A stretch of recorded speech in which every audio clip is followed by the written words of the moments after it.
Hello friends, किताबी cast पर आप सभी का स्वागत है। आज हम बात करने वाले हैं mind shift by Barbara Oakley book के बारे में। अध्याय 1। आप बुरे नहीं हैं, बस अभी वहां तक पहुंचे नहीं हैं। कभी कभी हम किसी नई चीज की कोशिश करते हैं, जैसे कोई नई लैंग्वेज सीखना, गिटार बजाना, कोडिंग करना या पब्लिक स्पीकिंग। और कुछ बार फेल होने के बाद मन में एक आवाज आती है, मैं इसमें अच्छा नहीं हूं, ये मेरे बस की बात नहीं। लेकिन असल सच्चाई ये नहीं होती कि आप बैड हैं, बल्कि सच्चाई ये होती है कि you are just not there yet, यानी आप अभी उस लेवल तक पहुंचे नहीं हैं। यही बात बारबरा ओकली अपनी किताबों और रिसर्च में बहुत खूबसूरती से समझाती हैं कि हमारे दिमाग की सीमाएं परमानेंट नहीं होती, बल्कि वो प्रैक्टिस, पेशेंस और राइट अप्रोच से एक्सपैंड की जा सकती हैं। सोचिए, जब एक बच्चा चलना सीखता है तो कितनी बार गिरता है। वो हर बार उठता है, फिर कोशिश करता है, फिर गिरता है। कोई भी बच्चा ये नहीं सोचता कि चलना मेरे बस की बात नहीं, क्योंकि उसके दिमाग में ये कॉन्सेप्ट ही नहीं होता कि नॉट गुड इनफ। वो बस कोशिश करता रहता है और धीरे धीरे उसका दिमाग बैलेंस और मूवमेंट के पैटर्न सीख लेता है। यही न्यूरोसाइंस का कमाल है। Brain rewires itself through repetition and effort. हर प्रैक्टिस सेशन, हर छोटी कोशिश आपके दिमाग में नई न्यूरल पाथवे बनाती है। लेकिन जैसे जैसे हम बड़े होते हैं, सोसाइटी हमें एक झूठा बिलीफ सिखा देती है कि कुछ चीज़ों में हम अच्छे हैं और कुछ में नहीं। कोई कहता है मुझे मैथ्स नहीं आती, कोई कहता है मैं ड्राइंग में वीक हूँ। ओकली कहती हैं कि ये सब लर्न्ड लिमिट्स हैं, यानी ऐसी सीमाएं जो हमने खुद अपने बिलीफ से बना ली हैं, ना कि वो असली बायोलॉजिकल लिमिट्स हैं। ब्रेन किसी भी उम्र में नई स्किल्स सीख सकता है, बस उसे सही तरीके से चैलेंज और प्रैक्टिस मिलनी चाहिए। अब इसे एक एग्जाम्पल से समझते हैं। मान लीजिए कोई व्यक्ति हमेशा से सोचता आया है कि मुझे पब्लिक स्पीकिंग में बहुत डर लगता है। वो हर बार प्रेजेंटेशन के समय नर्वस हो जाता है, हाथ कांपने लगते हैं, आवाज़ धीमी हो जाती है। अब वो सोचता है मैं तो बॉर्न इंट्रोवर्ट हूँ, मुझसे नहीं होगा। लेकिन अगर वो धीरे धीरे प्रैक्टिस करे, पहले मिरर के सामने बोले, फिर किसी दोस्त के सामने, फिर छोटी ऑडियंस के सामने, तो उसका ब्रेन धीरे धीरे उस फियर को रिड्यूस करता जाता है। उसके दिमाग में कॉन्फिडेंस सर्किट्स डेवलप होने लगते हैं और एक दिन वही व्यक्ति कॉन्फिडेंटली स्टेज पर बोल सकता है। तो वो कभी बैड नहीं था, वो बस नॉट देयर येट था। अध्याय 2। सीखने के दो तरीके और स्ट्रगल का महत्व। लर्निंग कोई इंस्टेंट मैजिक नहीं है। ओकली कहती हैं कि लर्निंग दो तरह के मोड में होती है, फोकस्ड मोड और डिफ्यूज मोड। फोकस्ड मोड वो होता है जब आप पूरी कंसंट्रेशन से किसी चीज को समझने की कोशिश कर रहे होते हैं। डिफ्यूज मोड तब एक्टिवेट होता है जब आप रिलैक्स्ड मोड में होते हैं, जैसे वॉक करते हुए या शावर लेते हुए। कई बार सॉल्यूशंस या अंडरस्टैंडिंग डिफ्यूज मोड में ही आती है, जब दिमाग सबकॉन्शियसली चीजों को प्रोसेस करता है। इसीलिए स्मार्ट लर्नर्स दोनों मोड्स का बैलेंस बनाते हैं, इंटेंस फोकस और माइंडफुल रिलैक्सेशन। अब एक और मिसकंसेप्शन है कि अगर मुझे किसी चीज में स्ट्रगल हो रही है तो इसका मतलब मैं स्मार्ट नहीं हूं। पर ओकली कहती हैं कि स्ट्रगल एक्चुअली एक गुड साइन है। जब आप किसी कॉन्सेप्ट को समझने में मेहनत करते हैं, आपका ब्रेन ज्यादा एक्टिवली न्यूरॉन्स कनेक्ट करता है। ये मेंटल वर्कआउट होता है। जैसे जिम में मसल्स को पेन होता है, वैसे ही लर्निंग में ब्रेन को स्ट्रगल होता है। और यही स्ट्रगल ग्रोथ का प्रूफ है। इसलिए अगर आप किसी चीज को सीखते समय फ्रस्ट्रेटेड महसूस कर रहे हैं, तो समझिए आपका दिमाग मजबूत हो रहा है। कई बार हम दूसरों से कंपैरिजन करते हैं, वो तो जल्दी सीख गया, मैं क्यों नहीं कर पा रहा। लेकिन हर दिमाग की वायरिंग अलग होती है। कुछ लोगों को अंडरस्टैंडिंग जल्दी होती है, कुछ को स्लो लेकिन डीप अंडरस्टैंडिंग मिलती है। स्लो लर्नर्स अक्सर कॉन्सेप्ट्स को ज्यादा ड्यूरेबल तरीके से याद रखते हैं।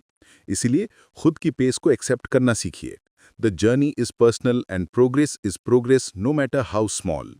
अध्याय 3। स्मार्ट लर्निंग की रणनीतियां और धैर्य का मूल्य। ओगली खुद इसका रियल लाइफ एग्जाम्पल हैं। वो स्कूल टाइम में मैथ से डरती थीं, लेकिन बाद में उन्होंने न्यूरोसाइंस और इंजीनियरिंग में मास्टर्स हासिल की। उन्होंने साबित किया कि कोई भी व्यक्ति, चाहे किसी भी उम्र में हो, अगर सही तरीके से सीखे तो इम्पॉसिबल कुछ नहीं। उन्होंने कहा था, you can literally रीवायर your brain. इसका मतलब है कि ब्रेन की प्लास्टिसिटी, यानी उसकी बदलने की क्षमता, लाइफ लॉन्ग रहती है।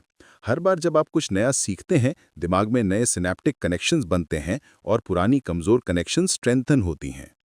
अब सवाल है कि स्ट्रेटेजिकली सीखने का मतलब क्या है। इसका मतलब है कि अब ब्लाइंड रेपिटेशन न करें, बल्कि स्मार्ट रेपिटेशन करें। जैसे स्पेस्ड रेपिटेशन, यानी किसी चीज को बार बार एक गैप के साथ रिवाइज करना, लॉन्ग टर्म मेमोरी के लिए बहुत पावरफुल होता है। एक्टिव रिकॉल, यानी बिना देखे चीजों को याद करने की कोशिश करना, ये पैसिव रीडिंग से कहीं ज्यादा इफेक्टिव है। इंटरलीविंग, यानी अलग अलग टॉपिक्स को मिक्स करके पढ़ना ब्रेन को फ्लेक्सिबल बनाता है। ये टेक्निक्स आपकी लर्निंग को नेक्स्ट लेवल पर ले जाती हैं। अगर आप किसी स्किल में स्टक हैं तो खुद से ये सवाल पूछिए कि क्या आप सही स्ट्रैटेजी यूज कर रहे हैं या बस बार बार वही तरीका दोहरा रहे हैं। क्योंकि कभी कभी स्किल ना आने की वजह आपकी कैपेसिटी नहीं बल्कि अप्रोच होती है। जैसे कोई व्यक्ति गिटार सीखते वक्त हर बार सिर्फ वही कॉर्ड्स प्रैक्टिस कर रहा है जिनमें वो कंफर्टेबल है, तो इम्प्रूवमेंट नहीं होगी। ग्रोथ हमेशा कंफर्ट जोन से बाहर होती है। ओकली ये भी कहती हैं कि पेशेंस लर्निंग का सबसे अंडर एस्टिमेटेड पार्ट है। आज के फास्ट वर्ल्ड में लोग हर चीज़ जल्दी चाहते हैं, फास्ट रिजल्ट्स, इंस्टेंट सक्सेस, लेकिन ब्रेन को मैच्योर कनेक्शंस बनाने में टाइम लगता है। इसलिए कंसिस्टेंसी और पेशेंस ही असली गेम चेंजर हैं। स्लो लर्निंग भी लर्निंग ही है, बस उसका असर गहरा होता है। इसीलिए अपनी जर्नी को एंजॉय करना सीखिए, ना कि सिर्फ डेस्टिनेशन पर ध्यान दीजिए। और हाँ, अपने माइंड को फेलियर से दोस्ती करना भी सिखाइए। फेलियर लर्निंग का नेचुरल पार्ट है। हर बार जब आप गलती करते हैं, आपका ब्रेन एरर सिग्नल्स भेजता है, जिससे अगली बार वो मिस्टेक कम होती है। इसीलिए गलती करने से डरिए मत, बल्कि उसे एक फीडबैक समझिए। सक्सेसफुल लर्नर्स गलती को पर्सनल इंसल्ट नहीं बल्कि प्रोग्रेस की सीढ़ी मानते हैं। अध्याय 4, ग्रोथ माइंडसेट का वादा। आखिर में याद रखिए, आप बैड नहीं हैं, आप बस नॉट देयर येट हैं। आपका दिमाग किसी भी डायरेक्शन में ग्रो कर सकता है अगर आप उसे मौका दें।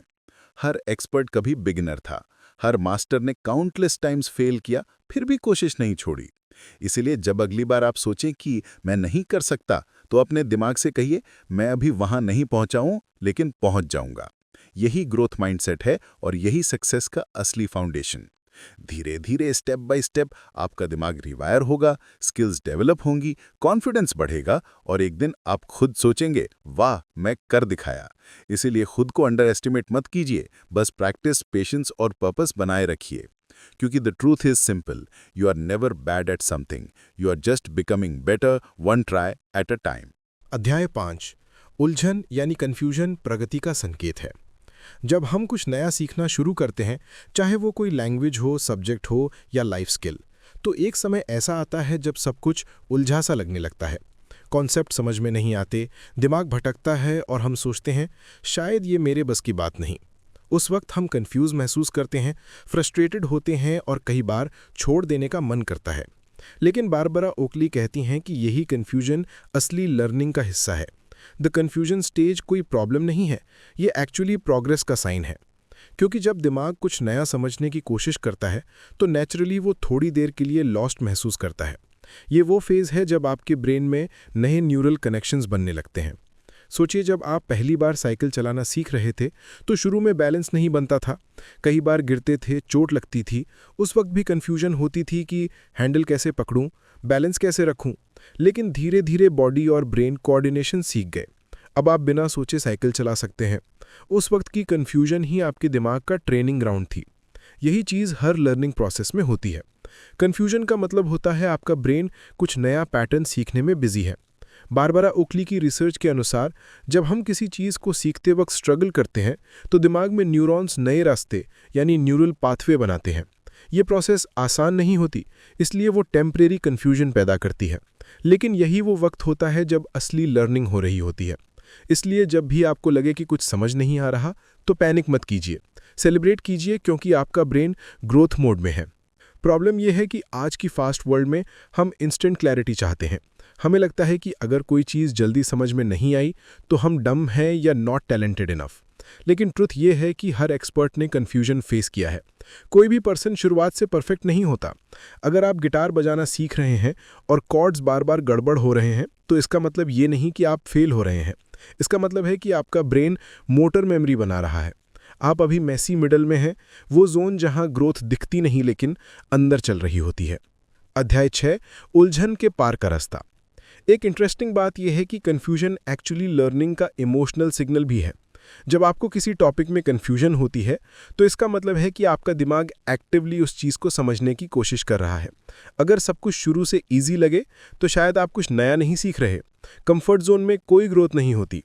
कन्फ्यूजन डिस्कम्फर्ट लाती है और डिस्कम्फर्ट ही ट्रांसफॉर्मेशन की शुरुआत होती है। अब मान लीजिए आप मैथ्स का कोई नया कॉन्सेप्ट सीख रहे हैं, जैसे अलजेब्रा या कैलकुलस। शुरू में वेरिएबल्स और इक्वेशंस का कोई मतलब नहीं लगता, लेकिन अगर आप थोड़ा पेशेंस रखें, एग्जाम्पल्स करें, क्वेश्चंस अटेम्प्ट करें, तो कुछ दिन बाद वही इक्वेशंस सेंस बनाने लगती हैं। वो आहा मोमेंट आता है जब सब कुछ क्लियर हो जाता है। वो क्लैरिटी अचानक नहीं आई, वो कन्फ्यूजन की मेहनत का रिजल्ट थी। ब्रेन ने उस टाइम के दौरान कनेक्शंस बनाए, पैटर्न समझे और फिर एक दिन सब लिंक हो गया। So confusion is not the enemy, it's the bridge between ignorance and understanding. Barbara Oakley कहती हैं कि जब आप कंफ्यूज्ड हो तो अपने माइंड को रिलैक्स करने दें। अगर कोई टॉपिक समझ में नहीं आ रहा तो उसे कुछ देर के लिए छोड़ दें, वॉक पर जाएं, म्यूजिक सुनें या किसी और एक्टिविटी में लग जाएं। जब आप वापस आएंगे तो आपका डिफ्यूज मोड एक्टिव होगा, यानी ब्रेन बैकग्राउंड में उस प्रॉब्लम पर काम कर चुका होगा। कई बार सॉल्यूशन तब मिलता है जब आप कॉन्शियसली कोशिश नहीं कर रहे होते। ये ब्रेन की नेचुरल क्रिएटिविटी है। इसलिए कंफ्यूज होने पर खुद को स्टूपिड मत कहिए, बल्कि थोड़ा स्पेस दीजिए। एक और गलती जो लोग करते हैं वो है कंफ्यूजन को फेलियर समझ लेना। वो सोचते हैं कि मैं तो समझ ही नहीं पा रहा, इसका मतलब मैं कैपेबल नहीं हूँ। लेकिन ओकली कहती हैं struggle equals growth in progress. जब आप कंफ्यूज्ड होते हैं तो आपका ब्रेन नई चीज़ों से जूझ रहा होता है। उस वक्त आपकी अंडरस्टैंडिंग एक्सपैंड हो रही होती है। अगर आप उस पॉइंट पर हार मान लेंगे तो ब्रेन के पास मौका नहीं होगा कनेक्शंस को कंप्लीट करने का। इसलिए उस स्टेज को सहना बहुत ज़रूरी है। इसे जिम के एग्जाम्पल से समझिए। जब आप मसल्स को ट्रेन करते हैं तो शुरुआत में दर्द होता है। वो सोरनेस इस बात का संकेत है कि मसल्स ग्रो हो रहे हैं। अगर आप पेन से डरकर एक्सरसाइज छोड़ दें तो ग्रोथ रुक जाएगी। वैसे ही कन्फ्यूजन मेंटल मसल का पेन है। जब दिमाग नए कॉन्सेप्ट से जूझता है तो वो स्ट्रेच होता है और यही स्ट्रेच आपके थिंकिंग पावर को स्ट्रांग बनाता है। अध्याय 7, उलझन को गले लगाओ। अब बात करें मोटिवेशन की। जब कन्फ्यूजन हिट करती है तो मन करता है छोड़ देने का।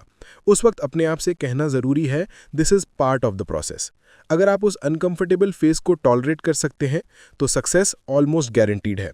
ग्रेट लर्नर्स वो नहीं होते जिन्हें सब कुछ जल्दी समझ में आ जाए, बल्कि वो होते हैं जो कन्फ्यूजन को एम्ब्रेस करते हैं। वो जानते हैं कि क्लैरिटी एक जर्नी है, शॉर्टकट नहीं। कुछ लोग कन्फ्यूजन के दौरान पैनिक कर जाते हैं, नोट्स फेंक देते हैं, खुद को ब्लेम करते हैं, लेकिन बेस्ट अप्रोच है क्यूरियोसिटी। खुद से पूछिए, मैं कहाँ अटक रहा हूँ, कौन सा पार्ट अनक्लियर है, क्या मैं एग्जाम्पल से समझ सकता हूँ। जब आप क्यूरियोसिटी से कन्फ्यूजन को एक्सप्लोर करते हैं तो दिमाग ओपन रहता है। क्लोज्ड माइंड फियर से चलता है, ओपन माइंड ग्रोथ से। ओकली ये भी सजेस्ट करती हैं कि जब आपको लगे कि आप स्टक हैं तो दूसरों से डिस्कस करें। टीचिंग और एक्सप्लेनिंग भी कन्फ्यूजन को क्लैरिटी में बदलने का तरीका है। जब आप किसी कॉन्सेप्ट को किसी और को समझाते हैं तो आपका ब्रेन उसे ऑर्गेनाइज करता है और यही ऑर्गेनाइजेशन क्लैरिटी लाती है। इसलिए स्टडी ग्रुप्स या पीयर डिस्कशंस बहुत इफेक्टिव होते हैं। अब एक और सिंपल बात, कभी कभी हम कन्फ्यूजन से इसलिए डरते हैं क्योंकि सोसाइटी ने हमें सिखाया है कि स्मार्ट लोग कन्फ्यूजन में नहीं पड़ते, लेकिन सच इसका उल्टा है। स्मार्ट लोग कन्फ्यूजन को एक्सेप्ट करते हैं क्योंकि वो जानते हैं कि क्लैरिटी वहीं से आती है। आइंस्टाइन भी कहते थे, if you are not confused you are not learning anything new. तो अगली बार जब आपको किसी टॉपिक में कन्फ्यूजन हो तो अपने अंदर साइंटिस्ट की तरह क्यूरियोसिटी लाइए। ये मानिए कि आपका ब्रेन एक्सपेरिमेंट कर रहा है। एक समय के बाद वो सारी कन्फ्यूजन क्लैरिटी में बदल जाती है, लेकिन अगर आप बीच में रुक गए तो आपका दिमाग उस क्लैरिटी तक पहुंच ही नहीं पाएगा। इसलिए परसिस्टेंस सबसे ज़रूरी स्किल है। कन्फ्यूजन टेम्परेरी है, लर्निंग परमानेंट। बस थोड़ा पेशेंस रखिए, प्रैक्टिस जारी रखिए और खुद पर भरोसा रखिए। बारबरा ओकली का मैसेज सिंपल है, कन्फ्यूजन से भागिए मत, उसे गले लगाइए। क्योंकि कन्फ्यूजन वो ब्रिज है जो आई डोंट गेट इट से नाउ आई अंडरस्टैंड इट तक ले जाती है। अगर आप उसे क्रॉस नहीं करेंगे तो आप ग्रोथ के अगले स्टेज तक नहीं पहुंच पाएंगे। हर बार जब आप कंफ्यूज्ड हो, याद रखिए कि आपका ब्रेन स्ट्रेंथनिंग हो रहा है। ये वो कनेक्शंस बना रहा है जो एक दिन आपको एक्सपर्ट बनाएंगे। तो अगली बार जब कोई टॉपिक आपको उलझा दे तो मुस्कुराइए और खुद से कहिए, perfect, this means I am learning something new. क्योंकि जिस दिन कन्फ्यूजन खत्म हो जाएगी उस दिन आप ग्रोथ के नेक्स्ट लेवल पर होंगे। कन्फ्यूजन डरने की नहीं, सेलिब्रेट करने की चीज़ है, क्योंकि यही तो सिग्नल है कि आप इवॉल्व हो रहे हैं, समझ बढ़ा रहे हैं और अपने ब्रेन को एक्सपैंड कर रहे हैं। और आखिर में यही तो लर्निंग का असली चार्म है। From confusion to clarity, one connection at a time. अध्याय 8, छोटी मगर निरंतर कोशिशों का जादू। जब हम किसी गोल की ओर बढ़ते हैं, चाहे वो फिटनेस हो, स्टडी, करियर ग्रोथ या पर्सनल डेवलपमेंट, तो ज्यादातर लोग एक कॉमन मिस्टेक करते हैं। वो इंस्टेंट सक्सेस चाहते हैं। उन्हें लगता है कि अगर एक दिन में बहुत मेहनत कर ली तो रिजल्ट भी जल्दी मिल जाएगा। लेकिन बारबरा ओकली बताती हैं कि रियल प्रोग्रेस कभी जायंट लीप्स से नहीं आती, बल्कि छोटे छोटे कंसिस्टेंट स्टेप्स से आती है। सक्सेस कोई ओवरनाइट मिरेकल नहीं है, बल्कि हर दिन की टाइनी इंप्रूवमेंट्स का परिणाम होती है। स्मॉल कंसिस्टेंट स्टेप्स ही वो सीक्रेट है जो किसी को एवरेज से एक्स्ट्राऑर्डिनरी बनाते हैं। सोचिए, जब कोई बच्चा चलना सीखता है तो क्या वो एकदम से दौड़ने लगता है? नहीं, वो पहले पलटता है, फिर रेंगता है, फिर उठने की कोशिश करता है, फिर गिरता है, फिर 2 कदम चलता है। हर दिन उसका बॉडी थोड़ा थोड़ा बैलेंस सीखता है और एक दिन वही बच्चा कॉन्फिडेंट होकर दौड़ता है। यही प्रोसेस हर लर्निंग और ग्रोथ में लागू होती है। कोई भी बड़ा रिजल्ट छोटी डेली कोशिशों की चेन से बनता है। हर स्टेप छोटा होता है, लेकिन हर स्टेप एक फाउंडेशन रखता है अगले स्टेप के लिए। हमारी ब्रेन की वायरिंग भी ऐसे ही काम करती है। जब हम कुछ बार बार प्रैक्टिस करते हैं, चाहे वो लैंग्वेज स्पीकिंग हो, मैथ्स प्रॉब्लम सॉल्विंग या मेडिटेशन, तो ब्रेन के अंदर नए न्यूरल कनेक्शंस बनते हैं। रेपिटेशन से ये कनेक्शंस मजबूत होते जाते हैं। शुरुआत में प्रोग्रेस स्लो लगती है, क्योंकि ये कनेक्शंस फ्रैजाइल होते हैं, लेकिन कंसिस्टेंसी उन्हें परमानेंट बना देती है। इसलिए स्मॉल डेली एफर्ट्स दिमाग को धीरे धीरे रिवायर करते हैं। बारबरा ओकली का कहना है कि कई लोग बिग पुश मेंटालिटी में फंस जाते हैं।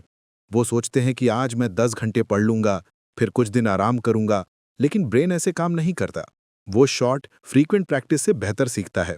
स्पेस्ड रेपिटेशन यानी थोड़ा थोड़ा लेकिन रेगुलर प्रैक्टिस लर्निंग को लॉन्ग टर्म मेमोरी में फिक्स करता है। Joint effort short term excitement देता है, लेकिन रेगुलर एफर्ट परमानेंट रिजल्ट देता है। अध्याय 9, कंपाउंड इफेक्ट और अनुशासन की ताकत। इसको सिंपल एग्जाम्पल से समझते हैं। अगर आप जिम जाते हैं और एक दिन बहुत हैवी वर्कआउट कर लेते हैं, लेकिन अगले 10 दिन कुछ नहीं करते, तो कोई डिफरेंस नहीं दिखेगा। लेकिन अगर आप रोज 30 मिनट्स कंसिस्टेंट वर्कआउट करें, तो कुछ हफ्तों में बॉडी में नोटिसेबल चेंज दिखेगा। यही प्रिंसिपल लाइफ के हर एरिया में काम करता है, whether it's writing, studying, career growth या personal development. Small effort repeated over time creates big transformation. Problem यह है कि लोग स्मॉल स्टेप्स को अंडर एस्टिमेट करते हैं। उन्हें लगता है कि इतना छोटा काम करने से क्या फर्क पड़ेगा, लेकिन ओकली कहती हैं कि यही सोच ग्रोथ को रोकती है। Tiny actions might look insignificant today, but they compound with time. ये कंपाउंड इफेक्ट का मैजिक है, जब छोटी चीजें मिलकर बड़ा इंपैक्ट क्रिएट करती हैं। जैसे हर दिन 1% इंप्रूवमेंट 1 साल बाद 37 टाइम्स बेटर बन सकती है। यानी अगर आप रोज थोड़ा थोड़ा इंप्रूव करते रहे तो प्रोग्रेस एक्सपोनेंशियल हो जाती है। कई बार लोग मोटिवेशन के पीछे भागते हैं, जब मन करेगा तब शुरू करूंगा, लेकिन कंसिस्टेंसी का मतलब है कि आप काम करें, चाहे मन हो या ना हो। डिसिप्लिन मोटिवेशन से ज्यादा पावरफुल है। मोटिवेशन टेम्परेरी होती है, डिसिप्लिन हैबिट बन जाती है। जब आप रोज छोटे स्टेप्स लेते हैं तो आप अपने दिमाग को एक पैटर्न सिखाते हैं कि मैं रेगुलरली एफर्ट करता हूं, और यही हैबिट आपके आइडेंटिटी का हिस्सा बन जाती है। आप खुद को समवन हु कीप्स गोइंग के रूप में देखने लगते हैं। अब बात करें लर्निंग की। मान लीजिए आप इंग्लिश बोलना सीखना चाहते हैं। अगर आप हफ्ते में एक दिन 5 घंटे प्रैक्टिस करें तो प्रोग्रेस स्लो होगी, लेकिन अगर आप रोज 20 मिनट्स बोलने की कोशिश करें, खुद से, दोस्तों से या मिरर के सामने, तो 1 महीने में आपका फ्लुएंसी लेवल ड्रास्टिकली इंप्रूव हो जाएगा, क्योंकि ब्रेन डेली रेपिटेशन से ज्यादा एफिशिएंटली सीखता है। हर दिन थोड़ा प्रोग्रेस लॉन्ग रन में जॉइंट सक्सेस बन जाता है। बारबरा ओकली ये भी बताती हैं कि जब आप छोटे स्टेप्स लेते हैं तो फियर कम होता है। बड़ी लीप्स डर पैदा करती हैं, अगर फेल हो गया तो, लेकिन छोटा स्टेप मैनेजेबल लगता है, वो आपको एक्शन में रखता है। और जब आप बार बार छोटे एक्शंस करते हैं तो कॉन्फिडेंस बिल्ड होता है। हर सक्सेस, चाहे कितनी भी छोटी क्यों ना हो, आपके दिमाग को सिग्नल देती है, आई कैन डू दिस। यही माइंडसेट आपको आगे बढ़ाती है। अध्याय 10, बांस का पेड़ और प्रोसेस पे फोकस। कंसिस्टेंसी बोरिंग लग सकती है, लेकिन यही बोरिंग चीजें मैजिक क्रिएट करती हैं। ओकली कहती हैं, repetition is in boring, it's brain training. जब आप किसी स्किल को बार बार प्रैक्टिस करते हैं तो ब्रेन ऑटोमेटिक मोड में चला जाता है, जैसे ड्राइविंग, टाइपिंग, स्विमिंग। शुरुआत में सब मुश्किल लगता है, पर बार बार करने से एफर्टलेस हो जाता है। यही ऑटोमेशन आपको मास्टरी की तरफ ले जाता है। एक और इंटरेस्टिंग बात, जब आप छोटे स्टेप्स लेते हैं तो फेलियर भी हार्मलेस लगता है। आप जल्दी रिकवर कर लेते हैं और प्रोसेस जारी रखते हैं। लेकिन जब आप जॉइंट लीप लेते हैं और वो फेल हो जाए तो डीमोटिवेशन ज्यादा होता है। इसलिए छोटे स्टेप्स सेफर और सस्टेनेबल होते हैं। वो आपको कंसिस्टेंटली लर्निंग जोन में रखते हैं, बजाय कि बर्नआउट जोन में। अब सोचिए, अगर कोई व्यक्ति हर दिन बस 30 मिनट्स पढ़े, 20 मिनट्स मेडिटेशन करे या 15 मिनट्स राइटिंग करे तो 1 साल में कितना नॉलेज, पीस और क्रिएटिविटी एक्यूमुलेट होगी। ये मैथ सिंपल है लेकिन इम्पैक्ट पावरफुल। यही कारण है कि सक्सेसफुल लोग डेली रूटीन्स को इतना इंपॉर्टेंस देते हैं। उनका सीक्रेट कोई मैजिक फॉर्मूला नहीं बल्कि डेली डिसिप्लिन होता है। बारबरा ओकली का कहना है कि हमारा ब्रेन स्लो लर्निंग मशीन है। वो धीरे धीरे अब्जॉर्ब करता है और हर रेपिटेशन उसे रीइंफोर्स करती है। इसलिए अगर आप किसी स्किल या सब्जेक्ट में एक्सपर्ट बनना चाहते हैं तो पेशेंस रखिए। आपको लगेगा कि प्रोग्रेस स्लो है लेकिन अंदर कुछ बड़ा बिल्ड हो रहा होता है। जैसे बैम्बू ट्री, पहले 5 साल तक वो जमीन के अंदर ही रूट्स बनाता है और फिर अचानक 1 साल में 80 फीट तक बढ़ जाता है। वो अचानक नहीं बढ़ा, वो सालों की साइलेंट प्रिपरेशन का रिजल्ट था। इसी तरह आपकी छोटी डेली कोशिशें भी ग्राउंड वर्क तैयार करती हैं। आप भले सरफेस पे रिजल्ट ना देखें लेकिन अंदर आपका ब्रेन और हैबिट्स ग्रो हो रहे होते हैं और जब टाइम आता है तो ब्रेक थ्रू खुद दिखता है। इसलिए फोकस रिजल्ट पे नहीं, प्रोसेस पे रखें, क्योंकि प्रोसेस ही रिजल्ट बनाता है। कभी कभी कंसिस्टेंसी बनाए रखना मुश्किल लगता है। डिस्ट्रैक्शंस, लेजीनेस या सेल्फ डाउट आ जाता है। ऐसे समय में याद रखिए कि आपको माउंटेन नहीं, बस आज का स्टेप चढ़ना है। Don't think about the whole journey, just focus on the next small action. यही माइक्रो फोकस आपको ओवरवेल्म से बचाता है और मोमेंटम बनाए रखता है। और जब मोमेंटम बन जाता है तो प्रोग्रेस नेचुरल हो जाती है। बारबरा ओकली का मैसेज क्लियर है, don't wait for big moments, create small moments daily. क्योंकि हर छोटा एफर्ट एक इनविजिबल बिल्डिंग ब्लॉक है जो आपकी सक्सेस की फाउंडेशन रखता है। आप हर दिन थोड़ा थोड़ा सीख कर, प्रैक्टिस करके, इंप्रूव करके वो वर्जन बन सकते हैं जो आप बनना चाहते हैं। बस कंसिस्टेंसी को अपना बेस्ट फ्रेंड बना लीजिए। तो अगली बार जब आपको लगे कि इतना छोटा स्टेप क्या फर्क लाएगा, तो खुद से कहिए, ये छोटा स्टेप मेरा टुमारो बदल देगा। हर दिन थोड़ा प्रोग्रेस करें, चाहे 1% ही क्यों ना हो, क्योंकि 1% डेली ग्रोथ 1 साल में 37 टाइम्स ट्रांसफॉर्मेशन बन जाती है। यही कंपाउंड इफेक्ट का मैजिक है। जॉइंट लीव्स इंप्रेसिव दिखते हैं लेकिन स्मॉल स्टेडी स्टेप्स ही सस्टेनेबल चेंज लाते हैं। आखिर में याद रखिए, स्लो प्रोग्रेस भी प्रोग्रेस है। जो लोग रोज छोटे कदम उठाते हैं वो लॉन्ग रन में उन लोगों से आगे निकल जाते हैं जो शॉर्टकट्स ढूंढते हैं। Consistency wins over intensity. हर दिन कुछ अच्छा सीखिए, कुछ अच्छा कीजिए और खुद को थोड़ा बेटर बनाइए। टाइम के साथ वही छोटे छोटे स्टेप्स आपको उस जगह पहुंचा देंगे जहां आप कभी पहुंचने का सपना देखते थे। क्योंकि लाइफ में बिग रिजल्ट्स हमेशा टाइनी स्टेप्स के एक्यूमुलेशन से बनते हैं, क्वाइटली, स्टेडिली एंड ब्यूटिफुली। अध्याय 11, फेलियर फुल स्टॉप नहीं, फीडबैक है। जब हम कुछ नया सीखते हैं या किसी बड़े गोल की तरफ बढ़ते हैं तो एक चीज ऑलमोस्ट हमेशा साथ चलती है, फेलियर। कोई प्लान काम नहीं करता, कोई कोशिश सफल नहीं होती और हमें लगता है कि शायद मैं इस चीज के लिए बना ही नहीं हूं। लेकिन बारबरा ओकली कहती हैं कि ये सोच पूरी तरह गलत है। फेलियर का मतलब ये नहीं कि आप केपेबल नहीं हैं, बल्कि इसका मतलब है कि आपने कुछ नया सीखा है, आपने डेटा इकट्ठा किया है। हर गलती, हर सेटबैक आपके लिए फीडबैक होती है जो बताती है कि क्या काम करता है और क्या नहीं। यानी फेलियर कोई फुल स्टॉप नहीं बल्कि लर्निंग प्रोसेस का सबसे जरूरी पार्ट है। जरा सोचिए, अगर बचपन में गिरने के डर से आपने चलना सीखना छोड़ दिया होता तो क्या आज आप चल पाते? नहीं ना। आप सैकड़ों बार गिरे, चोट लगी, रोए, लेकिन हर बार उठे और फिर कोशिश की। आपने हर बार अपने दिमाग और शरीर को फीडबैक दिया कि इस तरह बैलेंस नहीं बनता, अगली बार थोड़ा ऐसे करना है। यही प्रिंसिपल हर स्किल और हर सक्सेस में काम करता है। फेलियर हमें रोकने नहीं, सिखाने आता है। लेकिन समस्या ये है कि जैसे जैसे हम बड़े होते हैं, सोसाइटी हमें फेलियर से डरना सिखा देती है। हम सोचते हैं कि मिस्टेक का मतलब शेम है, एम्बैरेसमेंट है, जबकि असली ग्रोथ वहीं होती है जहां हम गिरकर फिर उठते हैं। बारबरा ओकली बताती हैं कि ब्रेन की लर्निंग प्रोसेस बहुत हद तक फीडबैक सिस्टम की तरह काम करती है। जब आप कोई गलती करते हैं तो आपका ब्रेन एरर सिग्नल जनरेट करता है। वो सिग्नल आपको बताता है कि ये तरीका काम नहीं कर रहा, कुछ अलग ट्राई करो। अगर आप उस गलती से भागते हैं तो वो लर्निंग इनकम्प्लीट रह जाती है। लेकिन अगर आप कामली एनालाइज करते हैं कि मैं कहाँ गलती कर रहा हूँ, क्या नेक्स्ट टाइम अलग कर सकता हूँ, तो आपका ब्रेन अपने सर्किट्स को एडजस्ट करता है। यही न्यूरोप्लास्टिसिटी है, दिमाग की वो क्षमता जो हर फेलियर के बाद खुद को बेहतर बनाती है। अध्याय 12, ग्रोथ माइंडसेट बनाम फिक्स्ड माइंडसेट। अब इसे एक एग्जाम्पल से समझते हैं। मान लीजिए आप पब्लिक स्पीकिंग सीख रहे हैं। आपने पहली बार स्टेज पर बोला और बीच में वर्ड्स भूल गए, ऑडियंस हंस दी और आप एम्बैरेस्ड महसूस करने लगे। अब 2 ऑप्शन हैं। या तो आप सोचें मैं तो बॉर्न पब्लिक स्पीकर नहीं हूं और छोड़ दें, या फिर आप सोचें मुझे प्रैक्टिस की कमी है, मुझे स्पीच स्ट्रक्चर इंप्रूव करना है, ब्रीदिंग टेक्निक पे काम करना है। अगर आपने दूसरा रास्ता चुना तो आपने फेलियर को फीडबैक में बदल दिया और कुछ महीनों बाद वही व्यक्ति कॉन्फिडेंट स्पीकर बन सकता है। ये फर्क माइंडसेट का है, कैपेबिलिटी का नहीं। बारबरा ओकली से ग्रोथ माइंडसेट कहती हैं, ऐसा माइंडसेट जो मिस्टेक्स को लर्निंग अपॉर्चुनिटी मानता है। ग्रोथ माइंडसेट वाले लोग जानते हैं कि हर सेटबैक एक सिग्नल है, ना कि जजमेंट। जबकि फिक्स्ड माइंडसेट वाले लोग सोचते हैं कि अगर मैंने फेल किया तो मैं टैलेंटेड नहीं हूं। इसी सोच के कारण वो आगे नहीं बढ़ पाते। ग्रोथ माइंडसेट का मतलब है I am not failing, I am learning, और यही सोच हर सक्सेसफुल लर्नर की पहचान होती है।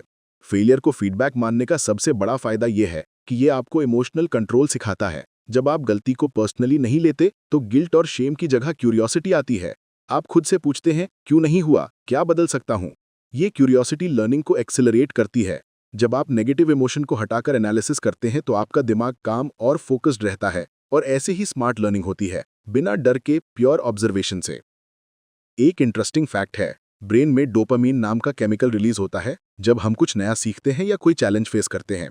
अगर हम फेलियर के बाद हार मान लेते हैं तो डोपामीन की लर्निंग साइकिल रुक जाती है, लेकिन अगर हम फीडबैक एनालाइज करते हैं तो ब्रेन रिवॉर्ड महसूस करता है, क्योंकि उसे इंप्रूवमेंट की पॉसिबिलिटी दिखती है। यानी हर बार जब आप किसी गलती से सीखते हैं, आपका दिमाग लिटरली स्ट्रॉन्गर बनता है। अध्याय 13, फेलियर को फीडबैक में कैसे बदलें। अब बात करें रियल लाइफ एग्जाम्पल्स की। थॉमस एडिसन ने जब बल्ब बनाने की कोशिश की तो 1000 बार फेल हुए, लेकिन उन्होंने कहा था, I didn't fail 1000 times. I discovered 1000 ways that didn't work. यही माइंडसेट उन्हें एक्स्ट्राऑर्डिनरी साइंटिस्ट बनाता है।